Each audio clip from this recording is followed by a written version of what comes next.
वैसे एक बैल तो वो होता, कुछ लोग भी बैल होते हैं। तो एक किसान एक बैल को लेकर के जा रहा था। गौसे पाक रज़ियल्लाहु ताला अन्हु उसी बैल के पीछे पीछे हो लिए चलते जा रहे हैं, चलते जा रहे हैं। यकायक बैल ने अपना चेहरा फेरा और इंसानी जबान में यूं गोया हुआ यानी कहने लगा कि अब्दुल कादिर, तुमको इसलिए नहीं पैदा किया गया है और न तुमको इसका हुक्म दिया गया है कि बैल का पीछा करो। तो ये ईरान का बैल था जो समझ गया। मैं कभी कभी इस बात को पढ़ता हूं तो बड़ी हंसी आती है। मैं सोचने लगता हूं, या अल्लाह, गौसे आजम क्या है? ये ईरान का बैल तो समझ गया, या ये हिंदुस्तान का बैल कब समझेगा? अभी शेख अब्दुल कादिर जिलानी में लगा हुआ है गौसे आजम कहने को, तो ये शिर्क बता रहा है। आगे बढ़े। जब ये बैल का वाकया हुआ, उसके बाद गौसे आजम रज़ियल्लाहु ताला अन्हु अपनी माँ के पास तशरीफ लाए और कहा, माँ मैं पढ़ने जाना चाहता हूँ। कहाँ जाएगा बेटा? बगदाद शरीफ जाऊंगा। उस वक्त बगदाद इल्म का मरकज था। बड़े बड़े मदरसे, बड़े बड़े उलमा थे बगदाद शरीफ में। जैसे आज के दौर में मिस्र एक बड़ी यूनिवर्सिटी वहां पर है। और चलिए मिस्र की क्या बात करें, हमारा हिंदुस्तान किसी से कम थोड़ी है। अल्हम्दुलिल्लाह बड़े बड़े मदरसे हमारे मुल्क में पाए जाते हैं। अल्हम्दुलिल्लाह अपने मुल्क के इल्म की तूती पूरी दुनिया में बोलती है। उस वक्त बगदाद शरीफ में बड़े बड़े आलिम मौजूद थे। कहा, माँ मैं पढ़ने जाऊंगा। कहा, बेटा पढ़ने जाएगा? कहा। माँ की आंखों में आंसू आ गए। जानते हो उसकी वजह? क्योंकि जब गौसे आजम पैदा हुए तो उनकी माँ की उम्र थी 60 साल। 60 साल की उम्र में औरतें उमूमन सिन्ने यास को पहुंच जाती हैं, यानी हैज आना उमूमन बंद हो जाता है, जिसकी वजह से बच्चे पैदा होने की भी नाउम्मीदी हो जाती है। लेकिन गौसे आजम जब पैदा हुए हैं तो माँ की उम्र है 60 बरस। और अब जब अपनी माँ से इजाजत मांग रहे हैं तो बेटा है 18 साल का और माँ है 78 साल की। और गौसे पाक के वालिद मोहतरम सैयद अबू सालेह मूसा जंगी दोस्त भी दुनिया से तशरीफ ले जा चुके। और गौसे पाक के नाना सैयद अब्दुल्ला सोमई भी दुनिया से तशरीफ ले जा चुके। अब 18 साल का नौजवान है जो बुढ़ापे का सहारा है। माँ की आंखों में आंसू आ गए। सिर्फ करामात मत सुना करो गौसे पाक की, करामात सुनो, साथ साथ में उनकी इस्तिकामत सुनो, उनकी मेहनत सुनो। तलबे इल्म दीन के लिए उनका शौक देखो। 18 साल का नौजवान है, 78 साल की माँ है। माँ पढ़ने जाऊंगा। माँ की आंखों में आंसू आ गए। कहा, बेटा मैं इजाजत तो नहीं देती, मगर बात नबी के दीन को सीखने की है तो तेरी माँ तुझे इजाजत देती है। लेकिन मेरे बेटे ये सोच के जाना कि मैं तुझे आखिरी बार और तू मुझे आखिरी बार देख रहे हैं। अब दोबारा देखना नसीब हो कि नहीं, इसकी कोई भरोसा नहीं। आप अंदाजा लगाएं, ये 78 साल की माँ है जो 18 साल के नौजवान के बुढ़ापे को, नौजवान को अपने बुढ़ापे में इजाजत दे रही है, जो बुढ़ापे का सहारा। क्या यह हिम्मत हमारे अंदर है? क्या हमारी कौम के पास इल्म हासिल करने का ये शौक है? हम तो ये देख रहे हैं, अगर किसी के 3-4 लड़के हो गए तो वो इंतजार कर रहा है कब ये 18 साल का हो जाए, कब ये 20 साल का हो जाए। और जैसे ये 18, 20 साल, 22 साल का हुआ, एक को सऊदिया भेज दिया, एक को दुबई, एक को मुंबई, एक को पंजाब। चारों बेटे जाओ कमा कमा करके लाओ, तुम्हारा बाप बैठ करके गांव में इलेक्शन लड़ाएगा। बोलो, जरा सी परेशानी हुई तो कितने लोगों ने अपने बच्चों को पढ़ाई से रोक लिया। सीखो गौसे आजम की जिंदगी से। 78 साल का नौजवान, 18 साल का नौजवान है और 78 साल की माँ है। और माँ जानती है कि दोबारा मुलाकात नहीं हो सकती, बुढ़ापे का वक्त है मेरा, फिर भी इजाजत दे रही है। क्या ये हिम्मत आपके पास होनी चाहिए कि नहीं होनी चाहिए? मैं अपनी कौम के लोगों से गुजारिश करूंगा कि कुरान के हजारों अल्फाज में सबसे पहला लफ्ज जो कुरान में है वो है इकरा, जो मेरे नबी पर सबसे पहले नाजिल हुआ। पढ़ो। 6000 से ज्यादा आयतें हैं कुरान में, मगर जो पहली 5 आयतें उतरी हैं वो इकरा बिस्मि रब्बिकल लज़ी खलक खलकल इंसान मिन अलक इकरा व रब्बुकल अकरम अल्लज़ी अल्लम बिल कलम। जो पहली 5 आयतें उतरी हैं उसमें पढ़ने का जिक्र है और कलम का जिक्र है। सच्चर कमेटी की रिपोर्ट ये बताती है कि 3-4% लोग मुसलमानों में पढ़े लिखे हैं, 96% लोग बेपढ़े लिखे हैं। जिस कौम में 96% लोग बेपढ़े लिखे होंगे और 3-4% लोग पढ़े लिखे होंगे, उस कौम का ये हश्र नहीं होगा तो और क्या होगा हज़रात।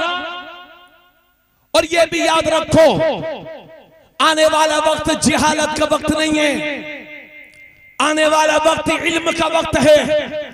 सत्ता की चाबियां उसी कौम के हाथ में होंगी कि जिसके पास इल्म, कलम और किताब की ताकत होगी। अगर इसी तरह से सोते रह गए तो दुनिया तुम्हें हमेशा के लिए सुला देगी। इसलिए आपसे अर्ज करता हूं कि शादियों को सस्ता करो, मस्जिदों में निकाह करने की आदतें डाल लो, कम खर्च में शादियां करो, जरूरत के मुताबिक घर बनाओ और अपनी हैसियत से पढ़ करके अपने बच्चों को पढ़ाओ और लिखाओ। इसलिए कि आने वाला वक्त जिहालत का वक्त नहीं है, इल्म का वक्त है। कपड़े पुराने पहन लो, रोटियां सूखी खा लो, मगर अपने बच्चों को जाहिल मत रहने देना। अगर तुम्हारे बच्चे जाहिल रह गए तो इस मुल्क में तुम्हारे जो मौजूदा हालात हैं उन हालात की बुनियाद पर कह रहा हूं, ऐसा लगता है कि अगर हम ऐसे ही सोते रह गए, जिहालत के दलदल में फंसे रह गए, तो कहीं ऐसा ना हो कि हमारी नस्लों को गुलाम बना करके रखा जाए, हमारी नस्लों को गुलाम बना करके रखा जाए। इसलिए मैं रसूल का वास्ता दे करके उम्मत मुस्लिमा से अर्ज करूंगा कि उठो, बेदार हो जाओ और अपनी हैसियत से पढ़ करके अपने बच्चों को पढ़ाओ लिखाओ। और साफ साफ जुमलों में कह दूं कि हाथों को कलम से सजा दो, दिल को इश्क़ मुस्तफा से सजा दो। दुनिया के किसी मैदान में इंशाअल्लाह नाकाम नहीं होगे। और यह भी कह रहा हूं कि दुनिया की सारी यूनिवर्सिटीज, दुनिया के सारे कॉलेजेस, दुनिया के सारे स्कूल्स ये डिग्री होल्डर बनाते हैं और कुरान बेहतरीन इंसान बनाता है। इसलिए सब कुछ पढ़ाइए मगर अपने बच्चों को कुरान करीम जरूर पढ़ाइए। बोलिए सुभान अल्लाह। आपको अल्लाह ने औलाद से नवाजा है, पूरी जिंदगी की कमाई लगा दो अपने बच्चों को पढ़ाने में। सुने आप, वरना डंडे खाते रहेंगे, जलील होते रहेंगे, पूरी जिंदगी के बनाए हुए घरों को बुलडोज कर दिया जाएगा। ये मैं वार्निंग नहीं दे रहा हूं आपको, ये जो हो रहा है वो आपको बता रहा हूं। उठो, सब्र करो, बेदार हो जाओ, मशक्कतों को बर्दाश्त करो, मगर अपने बच्चों को जाहिल मत रहने देना। हाथों को कलम से सजा दो, इसलिए कि कलम के सामने अपने वक्त का फिरौन वक्त भी कलम की ताकत को सलाम करता है। ये गौसे पाक की जिंदगी, सीखो उनसे। पढ़ने जा रहे हैं बगदाद शरीफ, पहुंचे शेख हम्माद बिन मुस्लिम तब्बास की खानका में पहुंचे। लंबी गुफ्तगू नहीं करूंगा, बस खत्म कर रहा हूं, थोड़ी देर और सुन लीजिए। पहुंचे वहां, 18 साल की उम्र में गए थे, 8 साल तक बगदाद शरीफ में पढ़ते रहे। और जब 8 साल पढ़ने लिखने के बाद फारिग हुए तो तारीख बताती है कि इस नीले आसमान के नीचे, इस जमीन के ऊपर, पूरी दुनिया के अंदर गौसे पाक से बड़ा आलिम दीन कहीं मौजूद नहीं था। अरे बोलो भाई, बोलो सुभान अल्लाह। उनसे बड़ा आलिम दीन पूरी दुनिया में मौजूद नहीं था। लेकिन गौसे पाक खुद फरमाते हैं कि अगर इल्म हासिल करने के सिलसिले में जितनी परेशानियां अब्दुल कादिर ने उठाई हैं, अगर इतनी परेशानियां किसी पहाड़ पर भी आ जाती तो पहाड़ का सीना भी फट जाता। ये मेरे गौस हैं जो इल्म हासिल करने के सिलसिले में परेशानियां उठा रहे हैं। इसलिए हिंदुस्तान के कादरियों, गौसे पाक के गुलामों, तुम पर भी ये लाजिम और जरूरी है कि जिस तरह से गौस ने इल्म हासिल किया है खुद भी इल्म हासिल करो, अपनी आले औलाद को भी इल्म के हुसूल के लिए मशक्कत की आदत बनवाओ। करेंगे इंशाअल्लाह। गौसे पाक रज़ी अल्लाह ताला अन्हु के बारे में मेरी बहनों सुनना, बस दुआएं लेकर के जाना, आप भी अल्लाह सलामत रखे मेरी माँ बहनों को। गौसे पाक रज़ी अल्लाह ताला अन्हु के बारे में मैंने पढ़ा है कि 40-40 दिन तक कुछ नहीं खाते पीते थे, दरख्त के पत्ते खा करके गुजारा करते थे और इल्म हासिल करते थे। ये आलम था उनका। और 26 साल की उम्र में जब फारिग हो गए तब भी उन्होंने ना कहीं पढ़ाया ना कहीं पढ़े। उसके बाद पढ़ाई बंद, यानी बाज़ाब्ता पढ़ाई मदरसे वाली बंद। और उसके बाद गौसे पाक ना अब कहीं पढ़ा रहे हैं, ना पढ़ रहे हैं, ना तकरीर कर रहे हैं।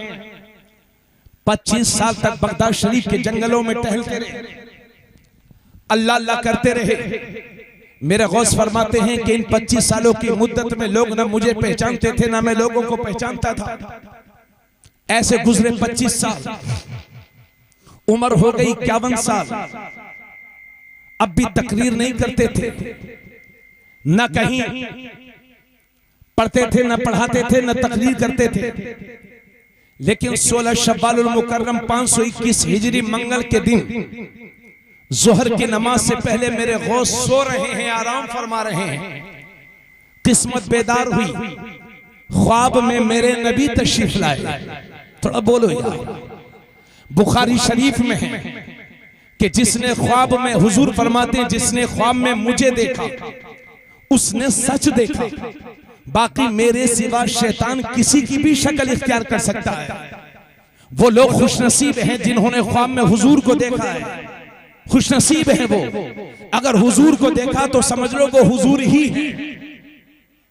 शैतान को इतनी ताकत नहीं है कि नबी की शक्ल मुबारक इख्तियार कर सके। तो ख्वाब में मेरे नबी तशरीफ लाए, फरमाया बेटा अब्दुल कादिर, लोगों को गुमराहियत से बचाने के लिए तुम तकरीर क्यों नहीं करते हो?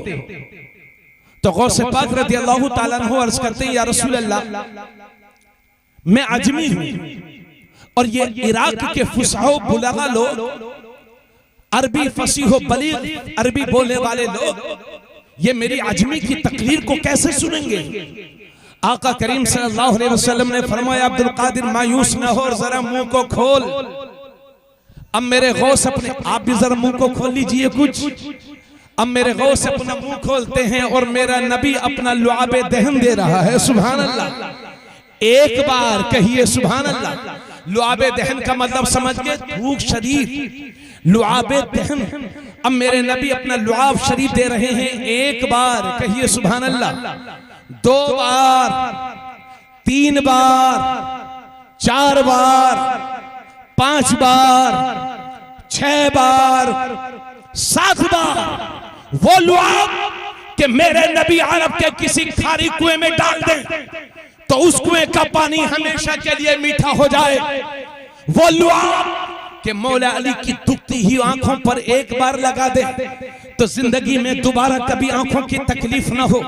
तो जिस अब्दुल कादिर को 7 बार नवाजा होगा उसकी जबान का आलम क्या होगा?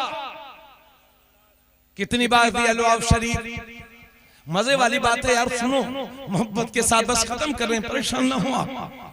हजरत बेदार हुए, नमाज जोहर पढ़ाई और नमाज जोहर के बाद काफी लोग सामने बैठ गए, तकरीर करना ही चाहते थे। फिर इस्तिगरा की कैफियत तारी हो गई और अब की बार हजरत अली तशरीफ लाए हैं। फरमाया अब्दुल कादिर, हुजूर ने जो हुक्म फरमाया उसकी तामील करो, अमल करो। और बेटा जरा मुंह को खोल, अब मौला अली अपना लुआब दे रहे हैं, 1 बार 2 बार 3 बार 4 बार 5 बार 6 बार, बस नबी ने 7 बार, अली मौला अली ने 6 बार। तो अब्दुल सरकार गौसे आज़म अर्ज करते हैं हुजूर ने तो 7 बार दिया था, आपने 6 ही बार क्यों? तो मौला अली फरमाते हैं बेटा वो हुजूर हैं, मैं उनका उम्मती हूँ, वो आका हैं, मैं उनका खादिम हूँ, वो मखदूम हैं, मैं उनका नौकर हूँ। बेटा मैंने 7 बार इसलिए नहीं दिया, कहीं आज 7 बार दे दूं तो आदत में भी बराबरी का शुबा ना पैदा हो जाए। मुझे कह लेने दो कि जब मौला अली जैसी जात नबी के बराबर नहीं हो सकती तो इंडिया का आधे पजामे का मौलवी या नेकर पहने हुआ इंसान भी नबी के बराबर नहीं हो सकता। उसके बाद जो मेरे गौस ने तकरीरें करना शुरू की, 40 साल तकरीरें की, 521 हिजरी से लेकर के 561 हिजरी तक 40 साल तकरीरें की। लेकिन गौसे पाक रोजाना तकरीर नहीं करते थे, वो हफ्ते में 3 दिन तकरीर करते थे। जुमे के दिन जुमे से पहले, इतवार के दिन सुबह को, और मंगल के दिन या बुध के दिन शाम के वक्त में। बस हफ्ते में 3 दिन तकरीर होती थी। और मेरे गौस की तकरीर ऐसी होती थी, रिवायतों में आता है कि 70 हजार का मजमा मेरे गौस की तकरीरों में शामिल होता था। और उनकी करामत ये थी कि जैसा करीब वाला सुनता था वैसे ही आखिरी लाइन में बैठने वाला भी मेरे गौस की तकरीरों को सुना करता था। अरे थोड़ा सा बोल लीजिए, अरे हिम्मत मत हारो, बोलो सुभान अल्लाह। ऐसी तकरीर होती थी। 400 आलिम कलम लेकर के बैठते थे जो मेरे गौस की तकरीरों को लिखा करते थे। और बाज रिवायतों में तो मैंने यहां तक पढ़ा है कि जब मेरे गौस बगदाद शरीफ में तकरीर करते थे तो दुनिया के जिस हिस्से में अल्लाह के वली मौजूद होते थे वहीं पर मेरे गौस की तकरीर को समाअत किया करते थे। ऐसी तकरीर होती थी। हफ्ते में 3 दिन तकरीर, और बाकी जुमे के सिवा पूरे दिन मेरे गौस पढ़ाते थे। कहिए सुभान अल्लाह। एक बहुत बड़ी बात कहने जा रहा हूं। मेरे गौस क्या करते थे? हफ्ते में जुमे के सिवा बाकी दिन पढ़ाते थे। आज हम पढ़ाते हैं 3 सब्जेक्ट, 5 विषय, 4 सब्जेक्ट, 6 मौज़ूआत की किताबें, बस उससे ऊपर नहीं। लेकिन मेरे गौस आज से 800 साल पहले 13 सब्जेक्ट पर, 13 विषय पर, 13 मौज़ूआत की किताबें मेरे गौस पढ़ाया करते थे। 10-10 हजार तलबा मेरे गौस के मदरसे में पढ़ा करते थे। और सुन लो मेरे भाई, आज पूरे हिंदुस्तान के मदरसे मिलकर के भी हर साल 2000 अच्छे आलिम नहीं फारिग कर पाते। ये बैठे हैं मौलाना कलीम साहब। हर साल पूरे हिंदुस्तान के मदरसे मिलकर के भी 2000 अच्छे आलिम नहीं फारिग कर पाते। मगर मेरे गौस आज से 800 साल पहले तकरीबन हर साल अपने मदरसे से 3000 उलमा फारिग किया करते थे। 3000 उलमा मेरे गौस के मदरसे से हर साल फारिग होते थे। 521 हिजरी से लेकर के 561 हिजरी तक मेरे गौस ने तकरीरें की हैं 40 साल। और 528 हिजरी से लेकर के 561 हिजरी तक मुसलसल 33 साल मेरे गौस ने मदरसे में बैठ करके पढ़ाया है। मैं आजकल के पुराने निजाम से कहूंगा कि जब बड़े पीर साहब पढ़ाते थे तो पीर साहब आप क्यों नहीं पढ़ाते? अरे बोलो भाई बोलो। ये समझ लिया लोगों ने ये पढ़ना पढ़ाना सिर्फ मौलवियों का काम है। और ये हमारी कौम भी अजीब है। अगर कोई पीर साहब पढ़ाने बैठ गए तो ये कौम उन्हें पीर मानने के लिए तैयार नहीं है ना, और ना पढ़ाएं तो पीर मानने के लिए तैयार है। अरे भाई मैं हिंदुस्तान के सारे पीराने निजाम से कहूंगा कि जब बड़े पीर साहब पढ़ाते थे तो आपको पढ़ाने में क्या शर्म आ रही है? देखिए इल्म के मुखालिफ बहुत सारे पीर हैं, बहुत सारे मियां पीर लोग, पीर नहीं वो पैर लोग ऐसे घूम रहे हैं जो बात बात में कहते हैं हमारी मौलवी अहमद रजा से नहीं बनती। अमा मियां तुम्हें सही से नमाज याद नहीं है, तुम बातें क्या करते हो? गौसे पाक रज़ियल्लाहु ताला अन्हु ईशा के वुजू से फजर पढ़ते थे और आखिरी उम्र के 15 साल वो गुजरे हैं कि एक रात में एक खत्म शरीफ किया करते थे।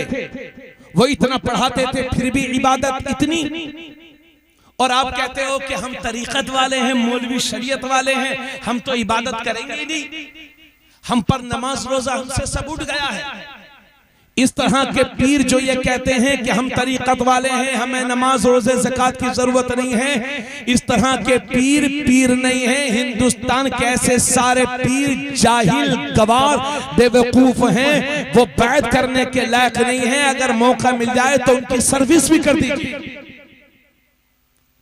इस वक्त हिंदुस्तान में वही पीर काबिले बैत है, उसी से मुरीद होना चाहिए जो मसलक आला हजरत का हामी हो, इमाम अहमद रजा की तालीमात पर अमल करता हो।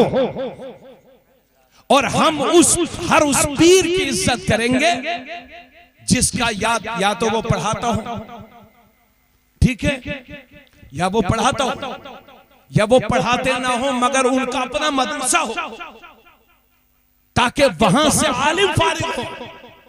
और जो पीर ना खुद पढ़ा हुआ हो, ना पढ़ा रहा हो, ना मदरसे से उसका वास्ता हो, तो फिर वो आला हजरत और उलमा की दुश्मनी, उलमा से दुश्मनी नहीं रखेगा तो और क्या रखेगा? भाई जब बड़े पीर साहब पढ़ा रहे हैं तो छोटे पीर साहब को पढ़ाने में परेशानी क्या है? बोलो भाई, आप लोग बोल नहीं रहे हो, बात बहुत बड़ी कह दी है, लोग कहते नहीं है मगर कह दिया मैंने हिम्मत करके। मैं जानता हूं पीर लोग मेरी मुखालफत करेंगे, जो जाहिल पीर है, और जो आला हजरत के मसलक के हामी पीर है अल्हम्दुलिल्लाह वो खुश होंगे मेरी बातों से। जी, आला हजरत इस दौर में कसौटी है सुन्नियत की पहचान की। बहुत सारे लोग कहते हैं कि हमारी आला हजरत से नहीं बनती। पीर साहब हम समझ रहे हैं आपकी आला हजरत से क्यों नहीं बन रही है। आपकी आला हजरत से यूं नहीं बन रही है कि आपको अजनबी या औरतों से पीरी मुरीदी के नाम पर हाथ पैर दबाने हैं, इसलिए आपकी आला हजरत से नहीं बन रही है। आप इसलिए आला हजरत से नहीं बन रही है कि आपको 4-4 अंगूठी पहननी है। आप इसलिए आला हजरत से नहीं बन रही है कि जब आपको खाना खाना हो, नाश्ता करना हो तो मुरीद के घर करते हैं, और जब नमाज का टाइम हो जाए तो आप कहते हैं मैं मक्के में मदीने में नमाज पढ़ता हूं। इसलिए आपकी आला हजरत से नहीं बन रही है पीर साहब। ऐसे पीर को सुल्तानपुर जिले से मार करके भगा दो जो नमाजों का मुखालिफ हो, ज़कात देने का मुखालिफ हो, रोजों का मुखालिफ हो, मसलक आला हजरत का जो मुखालिफ और दुश्मन हो वो पीर बैत के काबिल नहीं, वो पीर भगा देने के काबिल है। इतनी बातों के बाद चलिए, मैं कहां बड़े पीर पे तकलीफ कर रहा था, मेरी भी गलती है कि छोटे पीर पे आ गया। चलिए थोड़ा सा और, बस 2 बातें और सुनेंगे। अरे बोलो बोलो बोलो भाई बोलो। गुफरान भाई कहाँ है? गुफरान कहाँ है? अच्छा सो गए वो। ये राशिद भाई लेके गए थे हजरत, ये बहुत मुतहर्रिक है, हमने दुआ दी बेचारे सो गए। चलो अच्छा मेहनत की होगी अल्लाह ताला से। हमारे तमाम दोस्त माशाल्लाह बड़ी मोहब्बत से पेश आए। हम जब से आए बड़ी मोहब्बत से लड़के हमसे सब बोल रहे थे, सबसे हमारा तारुफ नहीं, हम नाम भी नहीं जान सके। अल्लाह ताला, अल्लाह आपके नाम भी जानता है, आपकी मोहब्बतें, आपके काम भी जानता है। अल्लाह ताला सलामत रखे। बहुत मोहब्बत के लड़के माशाल्लाह, बड़े अदब एहतराम से पेश आए, और बात करने का तौर तरीका माशाल्लाह बच्चों का हमारे बहुत अच्छा है। अल्लाह ताला इन सारे बच्चों की उम्र में खूब खूब बरकत अता फरमाए। हाँ, सलामत रखे अल्लाह ताला हमारे तमाम नौजवानों को, अल्लाह ताला सलामत रखे। तो गौसे आज़म पढ़ाते थे, है ना, तकरीबन 1 लाख आलिम मेरे गौस के मदरसे से फारिग हुए थे। कितने?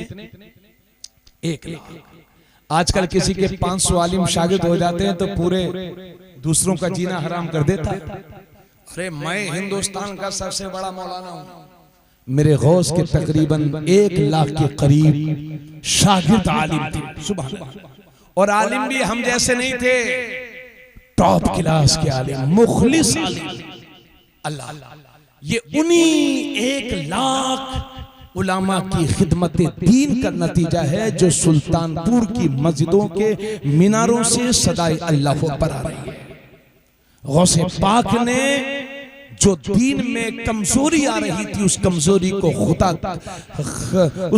को खत्म करके दीन को फिर से मजबूत करने का काम किया है। इसलिए हम मानते हैं गौसे आज़म। इसी वजह से गौसे पाक का एक लक़ब है, ये 2 बातें सुन लो, बात खत्म, बड़ी तवज्जो के साथ। गौसे पाक का एक लक़ब है मुहय्युद्दीन। मुहय्युद्दीन का मतलब होता है दीन को जिंदा करने वाला। गौसे पाक रज़ियल्लाहु ताला अन्हु एक बार जंगलों से शहर बगदाद में दाखिल हो रहे थे, और जब शहर बगदाद में दाखिल हुए तो एक निहायत कमजोर, नहीफ व नातवा आदमी, बीमार आदमी, जिसका रंग भी जर्द था, पीला हो चुका था, बीमारी की वजह से निहायत कमजोर, और उसका रंग भी जर्द हो चुका था, वो जमीन पर पड़ा हुआ था। जब सरकार गौसे आजम तशरीफ ला रहे थे तो इसने कहा, अब्दुल कादिर अस्सलाम वालेकुम। तो मेरे गौस जवाब देते, वालेकुम अस्सलाम व रहमतुल्लाहि व बरकातुहू। कहा, अब्दुल कादिर जरा मेरे करीब आ जाओ, करीब आ जाओ। गौसे पाक रज़ियल्लाहु ताला अन्हु उसके करीब हुए। कहा, जरा अब्दुल कादिर और करीब हो जाओ, मेरे बदन से मस हो जाओ, टच हो जाओ। सरकार गौसे पाक उस बीमार के बदन से टच हो गए, मस हो गए, और जैसे ही टच हुए, मस हुए, उसके बदन से मिले, गौसे पाक का बदन उसके बदन से मिला, तो बीमारी धीरे धीरे खत्म होती चली गई, रंग अच्छा होता गया, सेहत वापस आती गई, ताकत आती गई, कमजोरी खत्म होती गई, और उसका रंग भी बेहतर हो गया, तवाना और ताकतवर हो गया। अब गौसे आजम इस कैफियत को देख रहे हैं तो बड़ी हैरत में हैं। तो उसने कहा, अब्दुल कादिर तुमने मुझे पहचाना मैं कौन हूँ? तो गौसे पाक फरमाते हैं, मैं तो नहीं पहचान सका, तुम कौन हो? तो वो कहता, अब्दुल कादिर मैं तेरा दीन हूँ, तेरा मजहब हूँ, तेरा इस्लाम हूँ। तेरे आने से पहले मेरी ये हालत हो गई थी, तूने आकर के मुझे फिर से जिंदा कर दिया। इसी वजह से गौसे आजम का लक़ब है मुहय्युद्दीन, दीन को जिंदा करने वाला। अब जो गौसे पाक मस्जिद में पहुंचे तो जो भी आ रहा है कह रहा है, अब या मुहय्युद्दीन, या मुहय्युद्दीन, अस्सलाम वालेकुम, या मुहय्युद्दीन। गौसे पाक फरमाते हैं, इससे पहले किसी ने भी मुझे मुहय्युद्दीन नहीं कहा था। अल्लाह का शुक्र है आज सुल्तानपुर जिले में गुलाम मुहय्युद्दीन तो बहुत हैं, लेकिन दुनिया में मुहय्युद्दीन सिर्फ अब्दुल कादिर जीलानी। हजरत, ये महफिल क्यों सजाई है, कैसे आपको तौफीक मिली? मौलाना कलीम नूरी साहब, हिम्मत को सलाम, लेकिन इसमें सिर्फ कमाल आपका नहीं है। सुनो मेरे गौस का तसर्रुफ, उनका इख्तियार। एक बार शहर की जामे मस्जिद में, बगदाद शरीफ की जामे मस्जिद में मेरे गौस तशरीफ ले जा रहे हैं, और दिन जब जाते थे तो साथ में खादिम तो रहती थे, खलीफा साहब साथ में रहते थे, और दिन जब जाते थे तो लोगों की भीड़ लग जाती थी। कोई आता था तो कोई सलाम करता था, कोई दुआ कराता था, कोई मसले मसाइल पूछता था, कोई सिर्फ चेहरे की ज़ियारत, यानी भीड़ लग जाया करती थी। अब उस दिन जब मेरे गौस बगदाद शरीफ की जामे मस्जिद में जा रहे हैं तो तन्हा हैं, वो भी हैं और साथ में खलीफा भी हैं, मगर आज ना तो कोई सलाम करने आ रहा है, ना कोई मसला पूछने आ रहा है, ना कोई दुआ कराने आ रहा है, और ना कोई चेहरे की ज़ियारत कराने आ रहा, तन्हा जा रहे हैं। खलीफा साहब को बड़ी हैरत हुई, मस्जिद में पहुंचे तो उन्होंने सोचा मस्जिद में लोग आएंगे, दौड़ दौड़ के हजरत आ गए, लेकिन ना आज मस्जिद में भी कोई नहीं, लोग तो हैं लेकिन ना गौसे पाक की बारगाह में ना कोई सलाम करने आ रहा है, ना कोई दुआ कराने आ रहा है, ना कोई मसला पूछने आ रहा है। तने तन्हा खड़े हैं मेरे गौस, तने तन्हा खड़े हैं, इधर सुन लो, तने तन्हा खड़े मेरे गौस खड़े हैं, साथ में खलीफा हैं, लेकिन कोई मिलने के लिए नहीं आ रहा है, खड़े हैं। तो खलीफा साहब ने कहा, हुजूर आज क्या वजह है कि लोगों का मिलने आना तो दूर की बात, आज तो कोई आपके चेहरे की तरफ भी नहीं देख रहा है, आपकी तरफ कोई तवज्जो भी नहीं कर रहा है।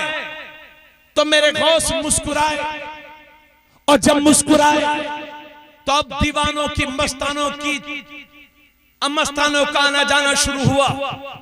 अब कोई सलाम कर रहा है, कोई मुसाफहा कर रहा है, कोई दुआ कर रहा है, कोई मसला पूछ रहा है। अब भीड़ इतनी बढ़ गई कि खलीफा साहब को खुद खड़े होने के लिए जगह मुश्किल से मिल रही है। अब खलीफा साहब परेशान, तो गौसे पाक फरमाते हैं, कहो मियां पहले ठीक थे या अब ठीक हो, पहले ठीक थे या अब ठीक हो। उसके बाद मेरे गौस की जबान से निकले हुए तारीखी जुमले सुल्तानपुर वालों सुन लो। मेरे गौस फरमाते हैं, ए लोगों, अल्लाह ने अपने बंदों के दिलों को अब्दुल कादिर की मुट्ठी में दे दिया है। मैं जब चाहता हूँ लोगों की तवज्जो अपनी तरफ खींच लेता हूँ, जब चाहता हूँ अपनी तरफ से तवज्जो हटवा देता हूँ। तो कुरैश नगर के जलसे में आने वालों, मेरा यकीन है इस जलसे में तुम खुद नहीं आए हो, मेरे गौस ने तुम सबको बुलाया है। और ये जलसा कराने वालों, ये जलसा तुमने खुद नहीं किया है, मेरे गौस ने तुम सबसे करवाया। फरमाते लोगों, जिस तरह से मैं हाथ पर राय के दाने को देखता हूं, इसी तरह से मैं सारी दुनिया को देखता हूं।